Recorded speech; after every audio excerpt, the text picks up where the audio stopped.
আলাইকুম এভরিওয়ান, আপনারা সবাইকে কেমন আছেন? আশা করি আল্লাহর অশেষ রহমতে খুব ভালো আছেন। আমিও আপনাদের দোয়ায় আলহামদুলিল্লাহ ভালো আছি।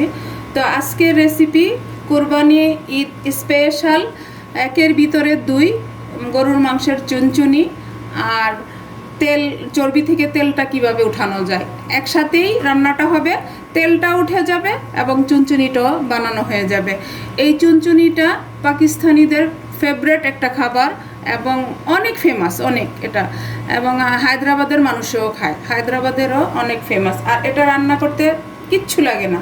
তো যাই হোক, আমি এখন রান্নাটা শুরু করি। রান্নাটা শুরু করার জন্য যেখানে আমি পাতিলটা বসাই দিছি, এখন এখানে আমি দিয়ে দিব গরুর মাংস। আপনারা চাইলে খাসির মাংস নিতে পারেন। এই যে দেখেন এখানে, আর চর্বিটা হলো এটার মেন উপকরণ। এই যে এখানে আমি 1 কিলো চর্বি কেটে ধুয়ে পানিটা ঝরায় রাখছি, আর হাফ কিলো দিছি মাংস। তো অনেকে শুধু চর্বি দিয়েও করে।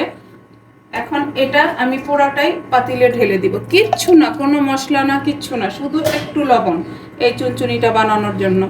এই যে স্বাদ মতো লবণ, আর চর্বিতে কিন্তু লবণ একটু এমনিতেই লাগে, তো যার কারণে লবণটা বুঝে শুনে দিবেন আর কি। এখন চুলাটা জ্বালাই দিব, বিসমিল্লাহির রহমানির রহিম দিয়ে এখন হাই ফ্লেমে রাখবো।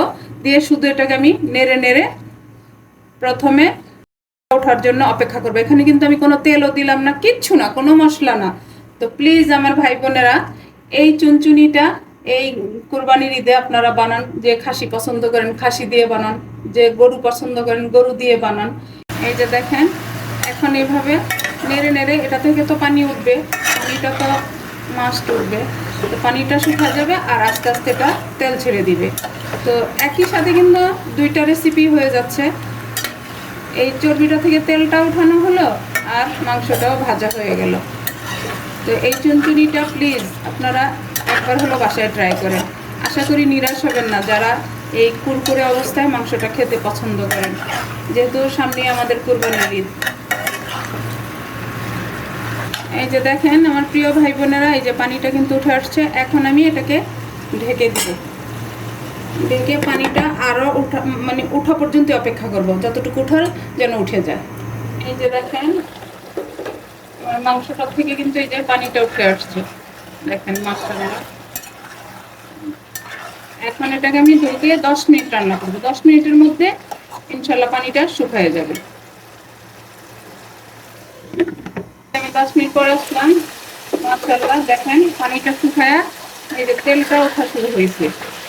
আর প্লিজ আমার ভাই বোনেরা, এই চুনচুনি রেসিপিটা যদি একটু ভালো লাগে তাহলে আমার চ্যানেলটাকে সাবস্ক্রাইব, লাইক, শেয়ার, কমেন্ট করবেন, আমার পাশেই থাকবেন। আর যারা আমার চ্যানেলটাকে সাবস্ক্রাইব করছেন, লাইক করছেন বা আমার চ্যানেলটা সবসময় দেখেন, তাদেরকে অসংখ্য অসংখ্য ধন্যবাদ। আর যারা নতুন তাদেরকে স্বাগতম আমার রেসিপিগুলো দেখার জন্য। আর এই কুরবানির ঈদে এই চুনচুনিটা প্লিজ একবার হলো বানান, বানায়া দেখেন, অনেক ভাল লাগে। গরম ভাতের সাথে গরম গরম খেতে হয়, এমনিতেও খাওয়া যায়, এমনিতেও কিন্তু এটা খাওয়া যায় খালি খালি। আর আমার চুলার আঁচটা কিন্তু আছে হাই ফ্লেমে। এই যে দেখেন আস্তে আস্তে, এই যে দেখেন তেলটা কিন্তু উঠে আসতেছে।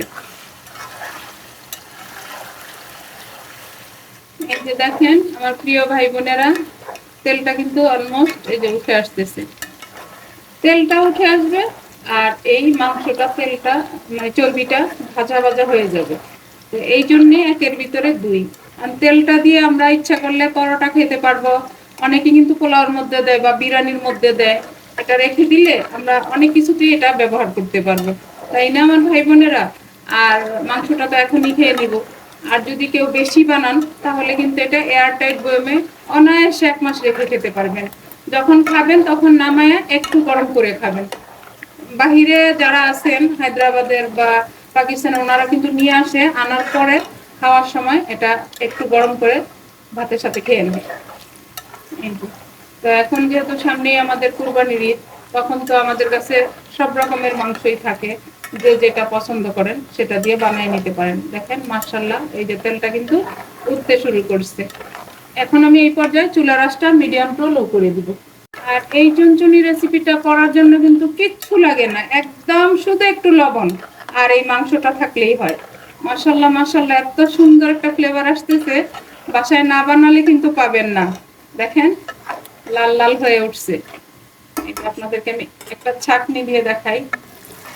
এই যে তেলটা ওই যে নিচে নেমে যাচ্ছে, এই যে দেখুন। আর এই যে মাংসটা এখন শুধু নাড়তে হবে, নেড়ে নেড়ে এখন আমি এই চুনচুনিটাকে রেডি করে নিব। তো প্লিজ আমার ভাই বোনেরা কে কে এই চুনচুনি খাইছেন আমাকে অবশ্যই জানাবেন। একই রেসিপি আমরা হয়তো অন্য নামে জানি, এটা স্বাভাবিক, এক এক জায়গায় এক এক নামে পরিচিতি পায় এক একটা রেসিপি, তাই না?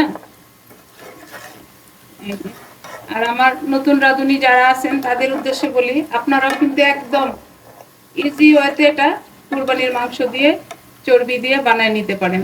এই যে দেখেন আমার প্রিয় ভাই বোনেরা, আমার চুনচুনিটা অলমোস্ট হয়ে গেছে, আর মাংসটা কিন্তু সিদ্ধ হয়ে গেছে। আর এটা বললামই তো, খাওয়ার টেস্ট অন্যরকম হয়। যদি আপনারা কেউ খেয়ে থাকেন তাহলে তো এটার টেস্ট বুঝেন, আর যদি না খেয়ে থাকেন প্লিজ একবার হলো ট্রাই করেন।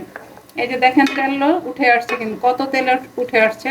এখন এই মাংসটা বললামই তো, যারা একটু বেশি বানাবেন তারা এয়ারটাইট বয়ামে ভরে এটা রেখে অনায়াসে 1 মাস খেতে পারবেন।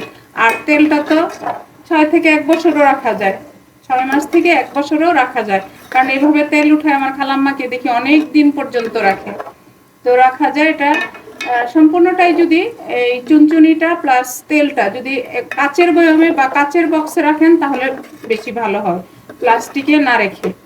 এই যে দেখেন, দেখেন মাশাল্লাহ মাশাল্লাহ কালারটা দেখেন, আর এত সুন্দর একটা ফ্লেভার আসতেছে, মানে কিভাবে আমি বলে বুঝাবো। প্লিজ আমার ভাই বোনেরা বাসায় করলে বুঝতে পারবেন। এটা তো শুধু আপনারা দেখতেছেন কিন্তু ফ্লেভারটা তো পাচ্ছেন না, তাই না আমার ভাই বোনেরা? আর এই রেসিপিটা দেখেন কিছুই না, কিন্তু শুধু একটু লবণের উপরেই হয়ে গেল। একটু দেখি, হ্যাঁ মাংসটা একদম হয়ে গেছে। এই যে দেখেন মাশাআল্লাহ মাশাআল্লাহ। এখন আমি এটাকে নামাই নিব। এই যে একটা প্লেট নিয়ে নিলাম, আপনাদেরকে আমি দেখাই আওয়াজটা কেমন এটার। এই যে দেখেন তেলটা কিন্তু আলাদা হয়ে গেল, মনে হচ্ছে যেন আমি তেল দিছি, অথচ দেখেন তেলটা সম্পূর্ণ বের হয়ে আসছে। দেখেন এই যে আওয়াজটা এরকম হবে। এই যে তো এইভাবে আমি বাকিগুলো উঠায় সার্ভ করে আপনাদের সাথে শেয়ার করতেছি যে আমার 1-এর ভিতরে 2 রান্নাটা চুনচুনি প্লাস তেলটা কেমন হলো। এই যে দেখেন আমার প্রিয় ভাই বোনেরা, কুরবানির ঈদ স্পেশাল 1-এর ভিতরে 2 আমার চুনচুনি রান্নাটা হয়ে গেল। আর এই যে মাংসের তেলটা কিভাবে বের করে নেবেন সেটাও আমি আপনাদের সাথে শেয়ার করলাম। দেখেন এই যে আমার এখানে 1 কিলো চর্বি ছিল আর 1/2 কিলো মাংস ছিল, এ থেকে আমার এই যে এতটুকু তেল বের হয়েছে।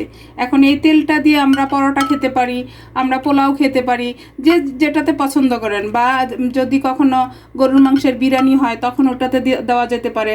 এই যে দেখেন এই তেলটা কিন্তু ঠান্ডা করে ফ্রিজে অনায়াসে 1 বছর রেখে খাওয়া যায়। এই যে, আর এই যে দেখেন এটা কিন্তু আমি কাচের একটা বক্স নিয়ে নিছি। এরকম কাচের একটা বক্স বা একটা বয়াম নিয়ে নিলে কিন্তু এটা সুন্দরভাবে অনায়াসে 1 বছর রেখে খেতে পারবেন।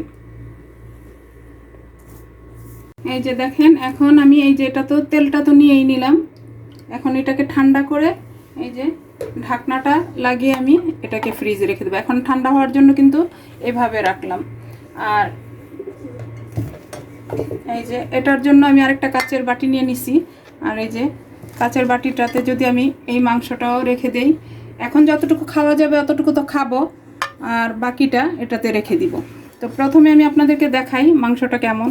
দেখেন মাংসটা কিন্তু একেবারে সিদ্ধ হয়ে গেছে, এমনিতে কুড়মুড়ে কিন্তু সিদ্ধ হয়ে গেছে। আর এই যে চর্বিটা, এই যে চর্বিটা দেখেন মাশাল্লাহ মাশাল্লাহ। এই যে দেখেন আওয়াজটা দেখেন। এই যে এভাবে আমি রেখে দিলাম।